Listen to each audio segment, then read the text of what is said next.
So you cannot tell. First of all, I know I can beat up Rolly. He knows that. He knows that. And it's not a thing of like I'm not. If we just comparing skill, just because somebody is stronger don't mean that they can win in no fight. That's not how it works.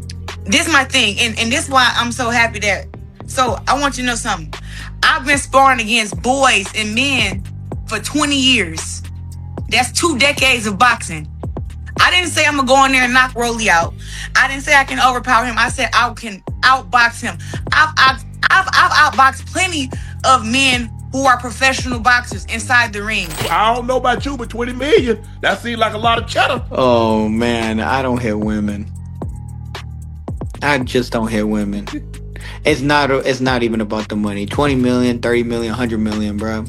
I wouldn't sell myself to go hit a woman. Claressa Shields didn't just respond to Rolly Romero. She turned the interview into a lesson in confidence, mixed with a bit of chaos. What I will say is, with my boxing pedigree, with my height, my jab, my skills, I can beat Rolly in a boxing match. And that's just what it is. Oh, you think you can beat Rolly actually in a fight? A boxing match, absolutely. You were talking about sparring, sure. But even under the rules of, you want to say 2 minutes, 12 rounds, 2 minutes, 10 rounds, whatever you want to call it. Bruh, I had better boxing skills than Rolly. What size gloves? Do you not see this face? I don't even get hit. Does it matter? What are we talking about?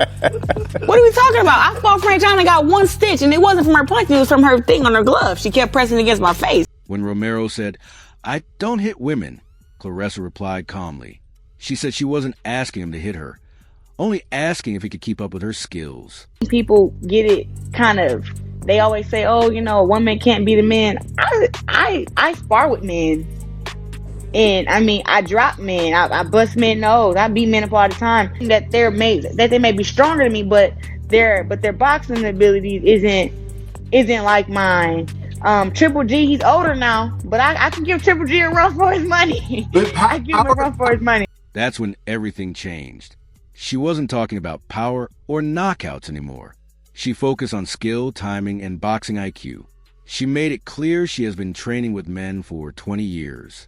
This isn't something new for her. It's her lifestyle. When she says she has outboxed professional male fighters in sparring, she says it seriously.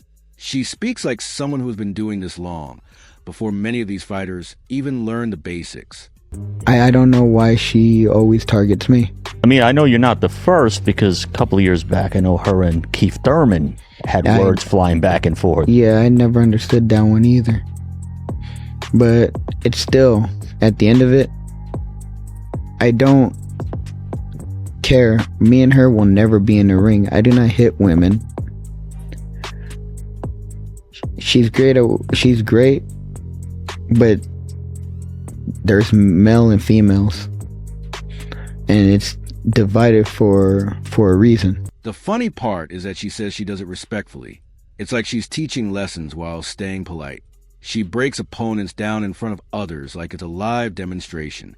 Meanwhile, Romero stands firm and says he wouldn't do it for any amount of money. And honestly, you can't blame him. He's not avoiding skill. He's making a moral decision. Bigger than him, bigger guys, bigger boxers are generally going to win against smaller guys. I'm just your thoughts when you saw that clip. What did you think when you saw that? I believe her. I believe she can beat me.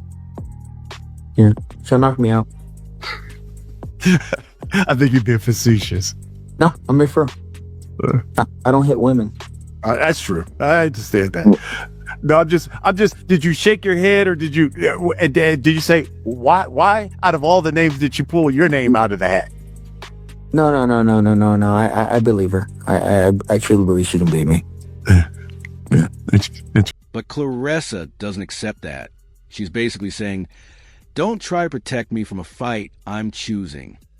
That's what makes this situation interesting. It's not normal trash talk. It's 2 different mindsets clashing. One says, "I can outbox you." The other says, "I won't even take part."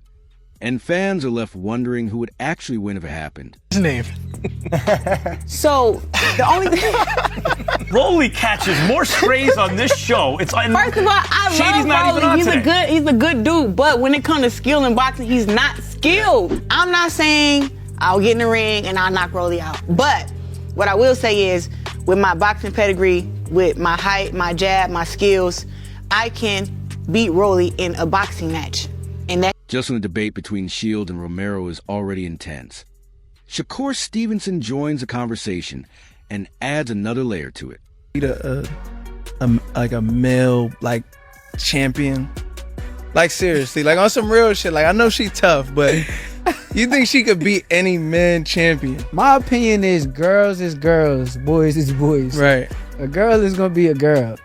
I don't think a girl can beat a man. That's the same thing like you ask basketball players. Yeah. Like, can a female basketball player beat a male basketball? Yeah. Come on. Shakur tries to balance respect and reality.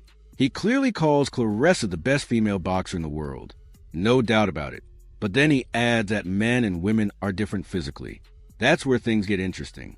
While Claressa focuses on skill, Shakur focuses on physical differences. Then he says something surprising. He claims that if Claressa were a man, she would be like Floyd Mayweather Jr. That's a huge statement. Cause Claressa be talking hot though. Nah, she's like that No, though. she like that, but she ain't. If she was a boy, bro, that's what I was What trying you to mean tell if you. she was a boy? If she was a boy. If she was a boy, she'd be Floyd Mayweather. Hello. I don't know. If That's she was already a no, boy, you can't do that. she will be Floyd Mayweather. How can she You not, can't, bro? no, but I'm saying you can't do that. If she was a boy, she might be playing soccer. We don't know what. You don't know what. That's a great thing to say, but I'm just speaking like far as her. It feels like he praises her and questions her at the same time. He talked about her Olympic success and dominance, and that part is true. Nobody matches her in women's boxing. But every time he praises her, he brings the discussion back to reality. It's like he respects her greatness, but still doubts the matchup. That's why this debate is so engaging. Nobody is completely wrong. They're just looking at the same situation from different angles. Female athlete, bro. Yeah. She talk. She's f***ing flashy. And she's the best fighter f***ing in the world, bro. Yeah. There's nobody she- better than Claressa as a woman, bro. I don't give a who you name. Nobody is coming close to her. Yeah, nah, 2 she's Olympic sick. gold medals, bro. So if that's the case, if this girl was a man, If she was a man. bro, you know how much support I have with her. Then Sean Porter joins in with a calm and serious approach. He respects Claressa and calls her achievements impressive. But he also talks about the difference in strength and power. He speaks from experience and understands what real pressure feels like in a ring. He agrees that movement and strategy matter, but he also points out the physical side of the sport. Especially when you talk about fighting Keith Thurman or Showtime Sean Porter, Right. there's a lot that goes into it, and it's one of those things that things are easier said than done.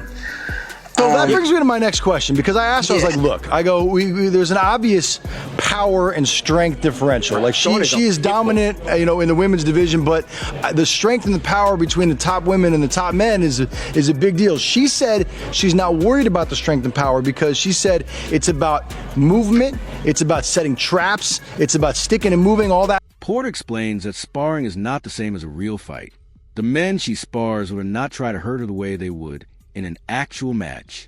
He says if she fights a man at her level and weight, it would be a completely different situation. He also makes it clear he wouldn't even consider an exhibition fight, not because he's avoiding anything, but because he believes there's nothing to prove. At that point, the discussion shifts. It's no longer just about skill. It becomes about purpose. Claressa wants to prove a point, while Porter wants to maintain a boundary. There are animals, there are fighters that she could beat, but no one at her level in men's professional boxing. It's just a different animal. Gotta ask, would you ever consider doing like a 3-round exhibition with the Claressa Shields, or is that something you would never even consider? I honestly wouldn't consider that. I don't think that I don't have anything to prove. I think if she's got something to prove, she's got something else to prove against someone else. And let me reel it all the way back in again and say it again. I have tons of respect for her and the things that Then Keith Thurman enters a conversation with a different tone. He seems calm and slightly amused. He respects Claressa, but questions why this topic is getting attention now when she's been saying similar things for years. He talks about possible exhibition matches with rules like bigger gloves, headgear, or limited punches. He turns the idea into something controlled rather than a real fight. All Claressa Shields did, however she feels about Thurman, however she feels about this men versus women battle of the sexes event that she wants to do for whatever reason, she picked one of the hottest boxing nights of the year to Thurman makes the situation sound more like a controlled sparring match than a real fight. He also points out the differences in rounds, intensity, and competition level. He doesn't believe sparring is the same as fighting. That a long-standing debate in boxing. He even comments on a sparring clip, saying the opponent handled her punch easily. At the same time, he leaves a small possibility open if the fans want it and if it serves a purpose like charity. So now the situation becomes more complex. Claressa is pushing for recognition. Porter steps away. Thurman stays somewhere in between. Then she had the audacity to say, I spar men. And she puts this video of her sparring some kids that look like they just walked into my boxing club. They look like the softest amateurs I've ever seen. And she hits this boy with an overhand right. She's in the corner. She hits him with the overhand right. Boom! He eats that thing like... When you look at everything, this is no longer just about Claressa Shields versus Rolly Romero. It has become a bigger debate about boxing itself. Claressa stands on skill, experience, and confidence. She believes boxing is about technique and intelligence. On the other side, fighters like Shakur, Porter, and Thurman all agree that physical differences also matter. Each of them approaches it differently, but they all reach a similar conclusion. Skill alone may not decide everything. That's why the debate continues. Nobody fully agrees, but nobody completely dismisses it either. Outside of that, man, I don't know if I'm not really supposed to, we're not supposed to call girls in this generation. I don't know what we're supposed to do, so I'm not going to say that she hits like a girl. Let's just say that she hits like her genetic Now the conversation is open. Some people support Claressa's skill-based argument. Others believe the physical differences make the fight unrealistic. And among all the opinions, each fighter presents a strong case in their own way.